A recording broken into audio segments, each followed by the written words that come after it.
Jumping right into it, so I want to get into a lot of a theme that I see recurring in a lot of the opinions that I'm sampling from YouTube, and I'm taking.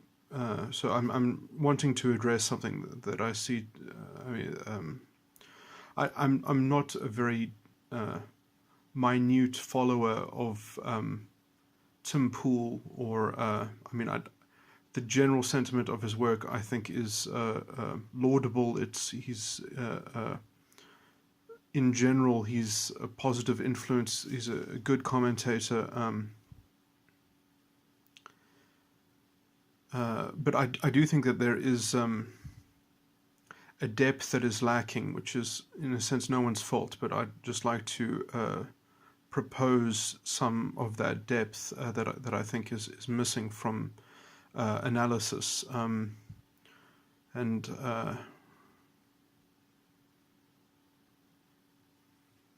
so I just want to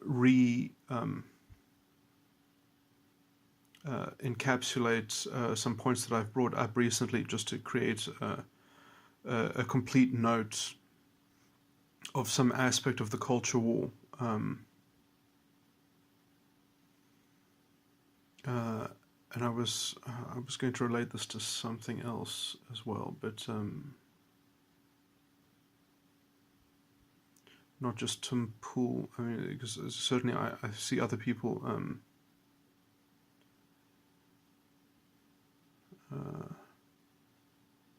Well, let me just get right into it.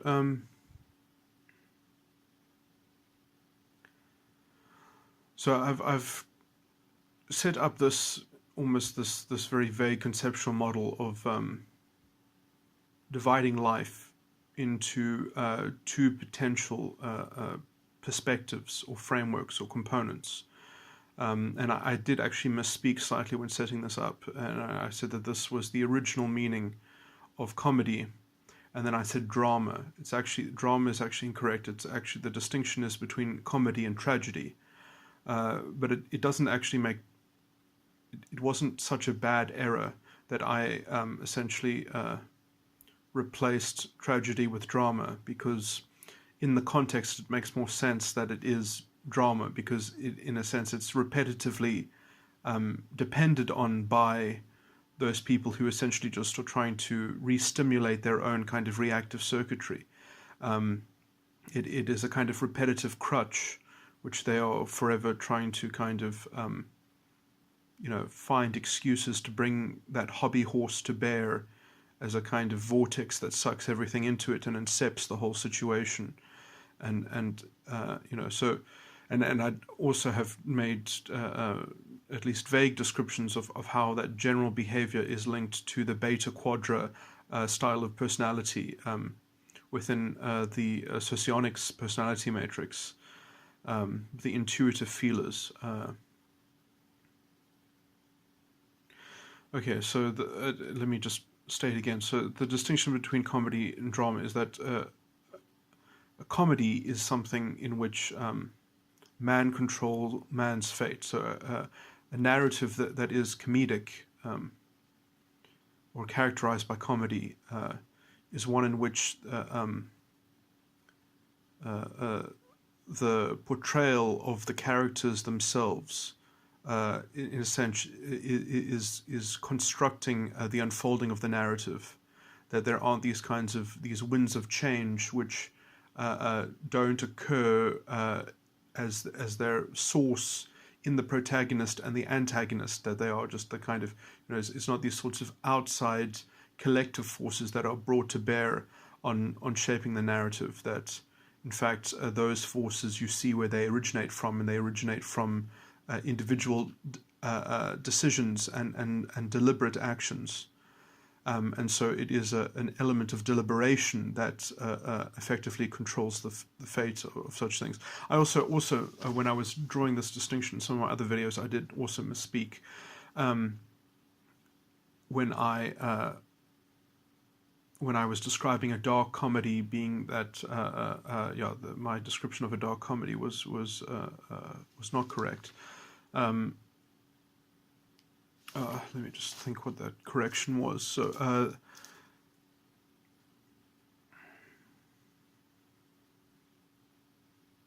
So it's not so much a dark comedy because of unintended consequences.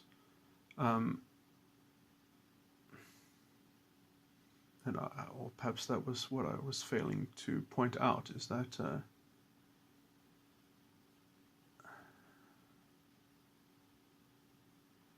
I can't even remember my original thing, but the thing that I said about dark comedy at least should be recontextualized what I'm saying now. Recontextualized to what I'm saying now, because there was my description there was not good.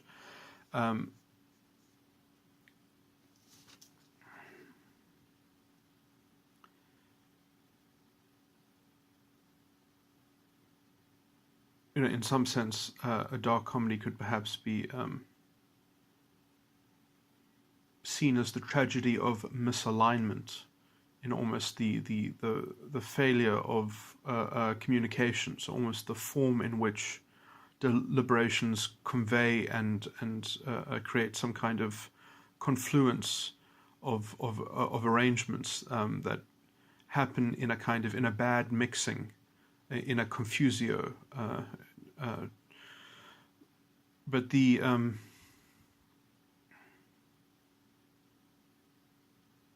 or at least then, to be more technically precise, although this is probably not appreciated by the listener to get this dry, but in that there is at least a mismatch between the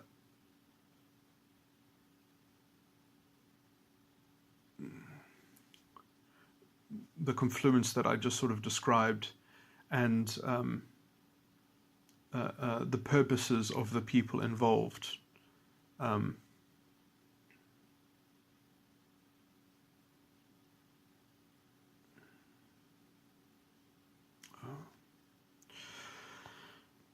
No, that's not important anyway.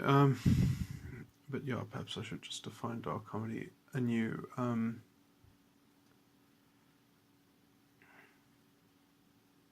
mean, because I guess dark comedies can take multiple forms, but that would, in a sense, often be when there is an indulgence in someone's control of their own fate, and from that overindulgence, there is some kind of decadent, hubristic fallout,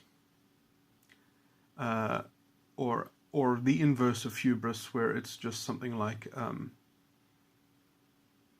the tragedy of unintended consequences, but that comes from a kind of a personal failing of culpability. So what the important thing is that culpability, individual culpability, very often is an incredibly central theme in comedy, and comedy in general is primarily dealing with levels of contemplation and critical thinking, or at least some kind of critical capacity of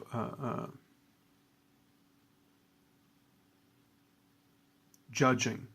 There's a huge element of judgment within comedy, and then as I've said, is one of the things that are happening in the culture war, is that narrative is that of a kind of collective force, which is stronger than any form of individual discerning or individual self-determinism, and so we all contend in a kind of collective fashion into investing into securing ourselves within the grander tragedy, and it's very unbalanced in that it has no space for that kind of comic element of judgment. And in some sense, some comedy involves almost the challenge of tragedy, and in fact, sometimes people are even speaking for that tragic, that they're being a partisan for the tragic narrative. But that, in fact, only works when there is a greater edifice of a kind of comical traditional perspective with which to challenge, with which to seek to divert or to play on or play against. And so, in some sense, tragedy is a negative position, and comedy is a positive position in some sense. And that is why when you have sorry, this has been perhaps slightly confusing because I'm using comedy in perhaps two senses. Comedy in the sense of the essence of comedy, and comedy as in the use of comedy. Probably wasn't perhaps that hard to follow, which I was speaking of.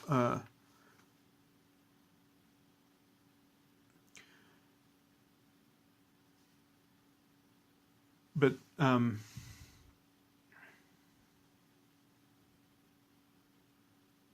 in fact, tragedy only the essence of tragedy in that when you talk about a tragic narrative, I would even say that there has to be a description within the narrative that circumvents the comedy legitimately in some sense, where the characters are placed beyond the levers of a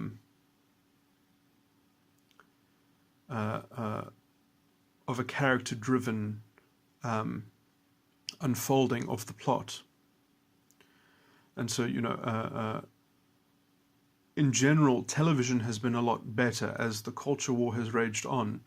Generally, you would only have a very small piece of a character-driven plot in a movie.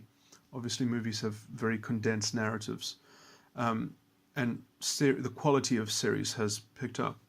And so we've gotten quite a large comic dose from that, and that I think has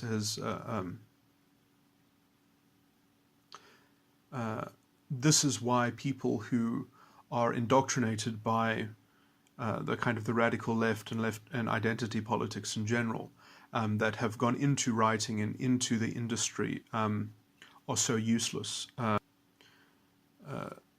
Because their worldview and the propaganda that they wish to promulgate in favor of that worldview, it doesn't meet the current bar that we're at. It doesn't meet the current standard that there's within a kind of within the values of the what I call the useful idiot ideology, or the fascistic values that the radical left is premised in. Those beta quadra values, you can only support a very simplistic style of entertainment, and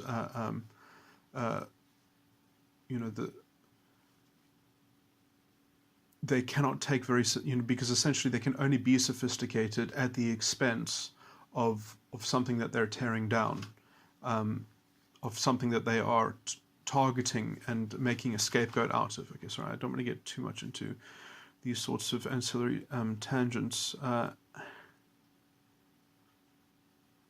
So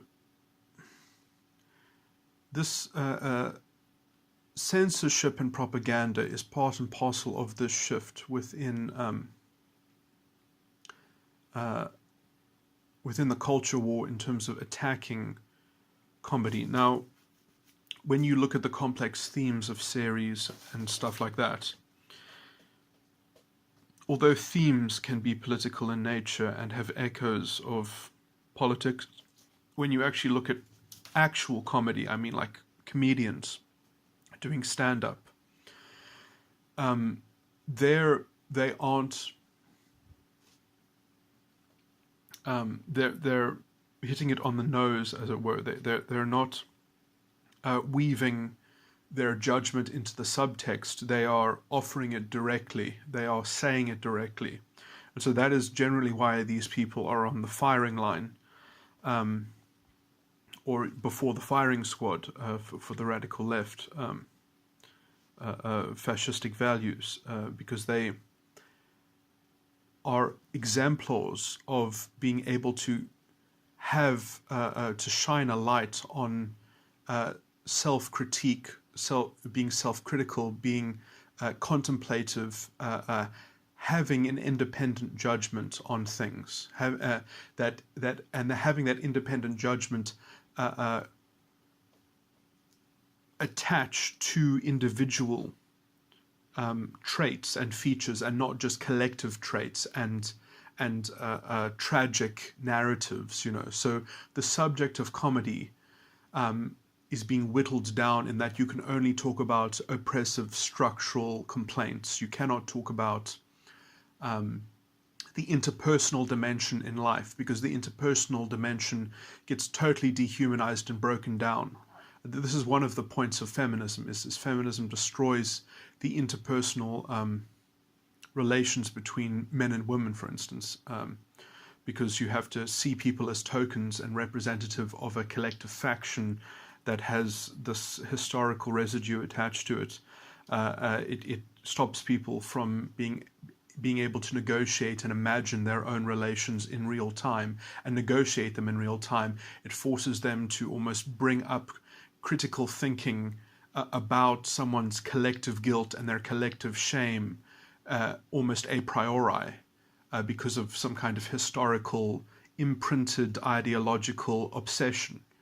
And so it forces that filter to be pervasively held by the public, by humanity. It's kind of, it's got this sort of built-in indoctrinated promulgation of an orthodoxy. Now, what is awful about these sorts of people in giving them any kind of authority or power, or letting them in any kind of situation, because they are intrinsically toxic. It's quite ironic, because everything that they complain about, they themselves are the biggest sort of example thereof. They retard progress in any conceivable any kind of transformation. They are there destabilizing it and stopping it from happening, because it can only happen on their terms, through their zero-sum reactionary tit-for-tat token justice that has to be extracted from living people. So effectively you have to play their game of letting them dehumanize and feed on their outrage, and kind of inculcate that outrage. Now, it is problematic, because just even defending yourself against these people, if you are forced to interact with them, you have to almost adopt some of their thinking in order to defend yourself against their accusations. And this has a lot to do with how narcissistic conditioning works. And so even to be able to fend off them, you have to adopt some of their thinking in order to actually, it's that sort of toxic. And a lot of regular people cannot deal with this. They cannot do that and not land up infected by it. That's why, these people are the propagators of fascistic values. That is why they precipitate creating the alt-right, because they, in fact, are the alt-right. They force more reasonable people to compromise on some of the more extravagant, frilly bits of their unwieldy, impractical ideological vision, which requires a scapegoat in order to make any progress. Okay, I don't want to get too off topic with these ancillary points, but so the thing that you have to do when you're contending with these people is you have to be able to almost trace a perfect circle. And it is problematic, because essentially their whole ideological bent, if you want to picture this, is almost like a vortex. It's almost like a spiral into an abyss. And so what you have to do is you're going along, minding your own business, maybe, doing some stand-up comedy. This is a crazy example. You're doing something. You're being an individual with interpersonal relationships. They come up to you and they say, "No, you're not giving the right collective guilt signaling. You're not worshipping this ideological arbiter of identity and filtering your self-esteem through this identity matrix. Please accept this judgment." And then you say, no, I counter your judgment because I'm going to show how some of the labels that you rely on don't work, and that essentially, you're just using words, but you don't actually have any underlying relation to justice, and so you have to kind of recite some kind of song and dance that debunks them, and then you have to find a way to continue doing exactly what you were doing and move away from them and not get sucked into their spiraling abyss. Because if you even get into an exchange with them, because they're so insular in their thinking, they'll say, "Oh, well, you see, you're not really engaging with me. You have to accept some of my premises, and we have to go down this rabbit hole." And because their philosophical system is effectively defective, it doesn't support itself. It is itself a confusion. It is itself the principal author of double standards, of hypocrisy. They will never follow their own rules. One of the examples of this is perhaps that American politician who,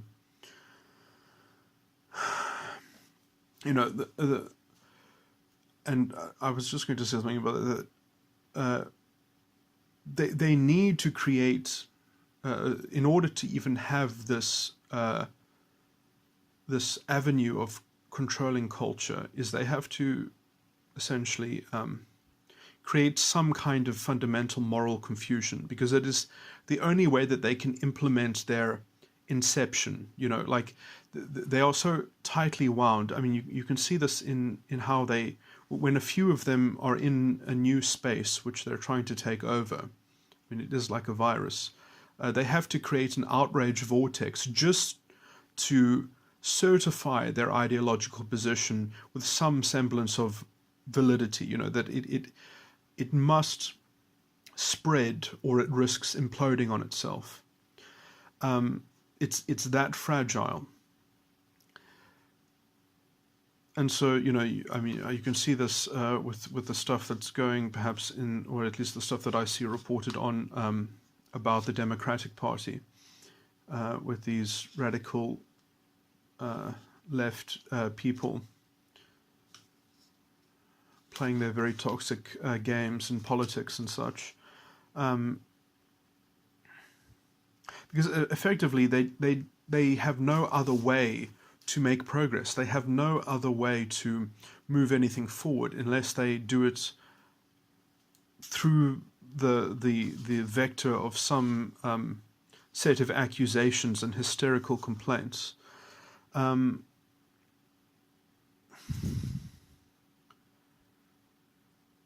That it must constantly suck out the comedy in life. Only the tragic narrative can deploy and control the framework. And, this is the chilling effect that they have. And it is like trying to someone who is possessed.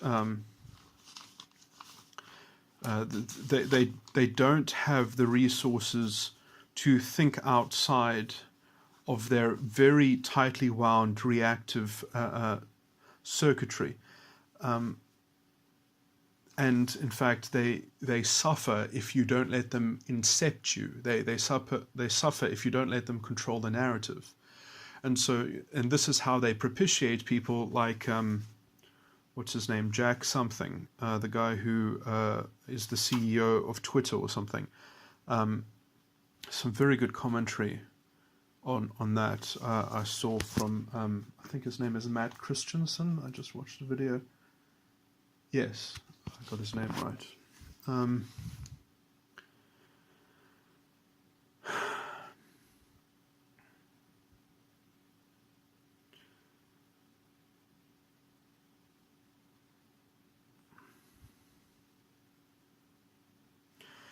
and how susceptible people are essentially to, and this is perhaps the paradox, is that if you are not suppressive of these sorts of cultural pernicious pathogens, because I mean it is like it does become a kind of collective narcissism. It does become a shared psychosis, a political vehicle of sort of paranoia.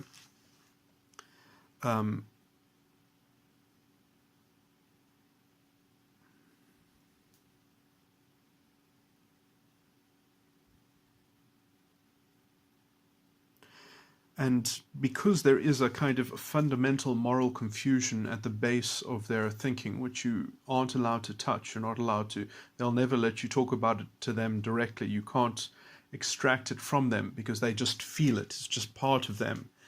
And that is what eventually lands up as a labeling system, which is so malleable and is so strictly devoted to the ideological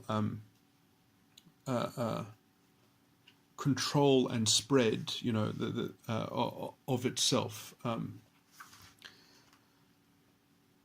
that it creates these sorts of moral hazards for other people, which, you know, the issues of censorship and propaganda that get rationalized and incorporated in incoherent rules by, you know, the people who are setting up Twitter.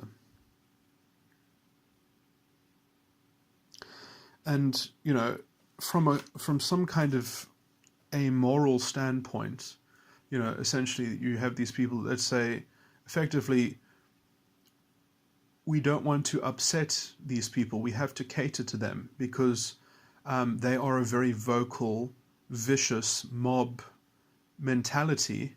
And if we don't make them feel welcome, and if we don't sort of tip our fedora to them, then we are going to suffer if we don't let them feel like they are taking over. So we have to create the impression that they are taking over because, let's say, the more libertarian-minded people can tolerate people who are different to them, but these people cannot tolerate difference of ideas. They cannot tolerate, and you know, it is paradoxical, but at some point, culture does actually have to suppress them. If they are not suppressed, they end up infecting everything and taking over everything, and they turn everything into a kangaroo court. They turn everything, you know, they set up tribunals. They set up, you know, they completely remodel a society within their legal positivistic mindsets that they've got these ideologically independent, you know, I was going to relate this more to fascism and the there's something that I should have been speaking about earlier than this, is the guardianship principle. Damn, I should have been talking about this earlier. And this has to do with the double standards and the hypocrisy. Is, you see, like for them, it's the reason why it's not hypocrisy or something like that, why they are internally coherent, or at least internally consistent, although it's still never coherent, because it does, essentially that's why they have to always grow larger in power, because they don't know what success looks like. They only know what the opposite of failure is. You know, and so they have to just not fail constantly.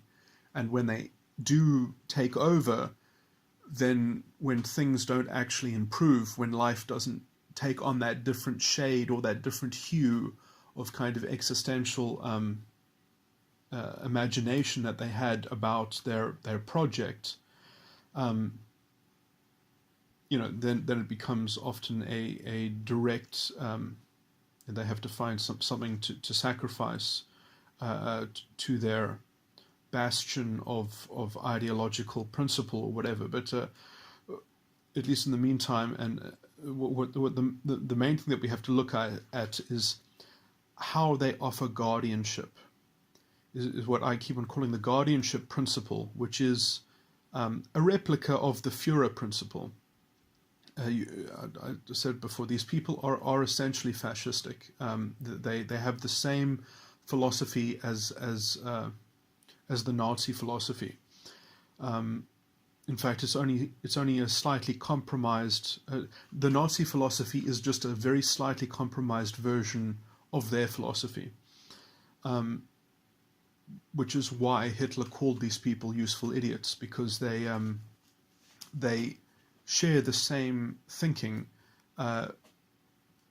but they have some extra thinking which is effectively not even capable of happening in the real world. And so Hitler says that, sorry, I'm too tired to repeat this stuff, but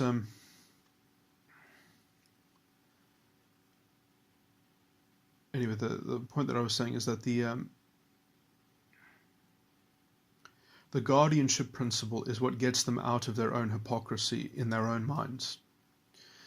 And eventually that guardianship principle, in some sense, the Nazis were slightly more honest about it, because they knew it was a philosophical compromise where, in some sense, even if individuals fail, the guardianship principle still stands, So there was, in the early start of the Nazi takeover, there was this feeling that, well, if Hitler, especially from the useful idiot side, from the progressive side, there was this idea that, well, if Hitler, maybe Hitler is a clown, he probably is a clown. If he fails, it doesn't matter. It doesn't mean the ideology is wrong. It just means that he wasn't the real Führer. And eventually, the Nazis eventually compromised into settling that although the Führer principle is itself a fiction, it has to be taken as an article of faith almost. It is this weird kind of compromise in which you find a way to fully actualize the identity politics claim, that you just need an arbiter over identity and you can make real justice, that social justice can become accessible to real living human beings. And the abstract fictions that social justice gives its promises to, and that it and that it kind of measures and promises to deliver some sort of justice to.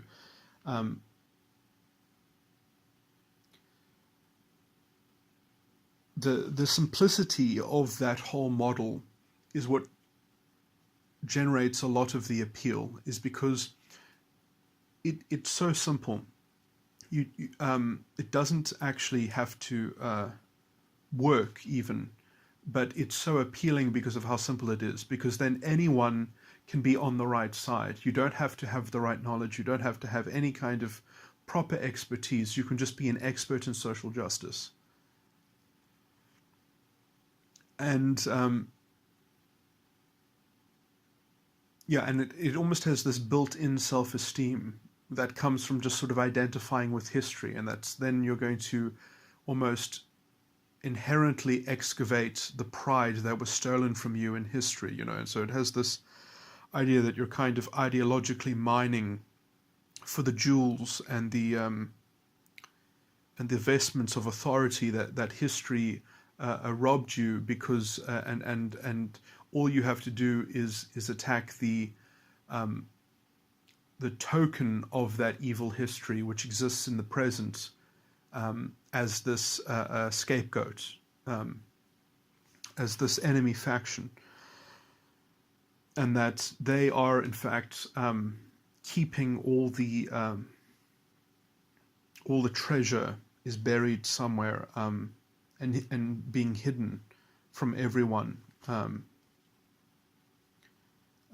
by that targeted group, and so that you can find the comfort of every problem is locked away in the privileged class that is restraining it from being automatically distributed, and so you,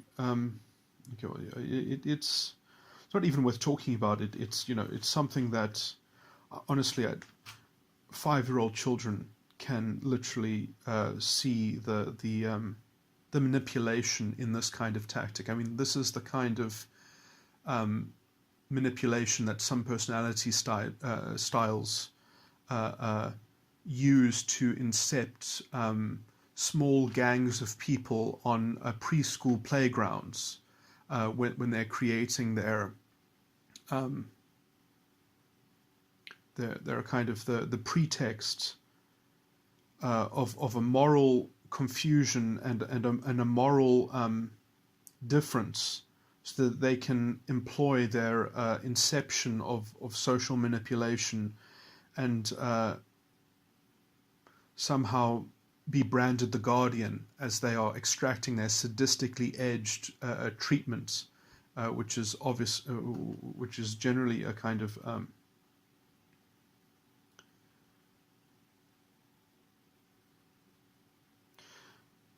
I mean, this whole ideology essentially becomes the facilitator of narcissistic individuals, and the kind of the cultural power that these people end up holding, and it collectivizes the cost of that delusion effectively, so that they can upkeep their the payoff that they get from being able to orchestrate and being part of this social narrative, this collective tragedy and drama, which they get to be the token of, extracting the token justice from the target that they choose, and all they have to do is see some resonance between what is happening in front of their faces and this very abstract ideological entity. And so it is almost, it sets itself up to create opportunity for narcissistic supply. And so, you get codependents that extract from this, that they make themselves available to being injured. It creates this whole bad actor problem, in that it incentivizes people effectively to be damaged, to be labeled as damaged by the ideology. And they will often make themselves susceptible and vulnerable so that they can score the ideological points that gives them, the hope is that it gives them some political economy that they can then tap into, and that, that it eventually becomes more real, and that you've got a partitioned culture and a partitioned that ends up resembling more and more the separate but equal apartheid. And that sets up a feedback of more and more intoxicated identity consciousness. So it promulgates more and more identity consciousness, which then in turn empowers more drastic, not narcissistic individuals to perpetrate even more blatant miscarriages of reason, and because everything just gets filtered by this collective delusion of this ideological filter. And then you see these weak actors in the middle, who are just happy to facilitate this kind of mob justice, and they don't see the danger of it. They're probably in the Delta Quadrant or something like that. They will just kind of mold themselves and try to be some sort of even broker, not wanting to offend one or the other, to try and just sort of. But it's problematic, because it's like saying, well, we're in a zoo, we've got these two animals, we've got one tiger and we've got one something else that is more placid, like a lamb, and it's like, well, the problem is you have to keep the tiger locked up, otherwise the only thing left is the tiger, and so or in this analogy, it probably would have made a family of tigers and a family of lambs, and then the idea is that the tigers just end up displacing everything. If you don't keep the tiger locked up. And it is problematic because I don't know how you even. I mean, in some sense, I almost want to say the best thing you can do is actually give these people some sort of free rein in some very limited scope, and you just say, okay, you go do your own thing then, and fail on your own steam. But that doesn't even work according to the ideology, because they will always make war with the world. They will always declare war on the world and involve more and more, because that's what they do. They have to take over, because only when they have total control do they have the lack of an excuse for their own failure to reach that hypothetical pinnacle. Because in some sense they translating every issue into this grand tragedy. It's unsustainable without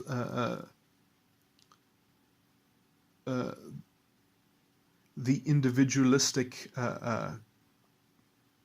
perspective of comedy, or of that there is an interpersonal weight which cannot be crushed by the tragic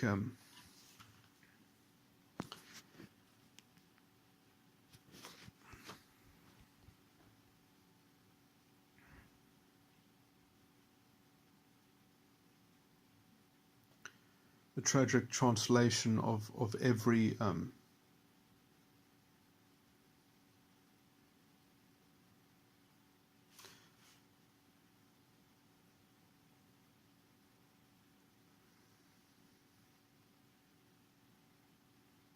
sort of facet and answer to the questions in life, and the, so I think anyway, I just thought that some of the conceptual work that I have laid out here might offer some deeper analysis to what's going on.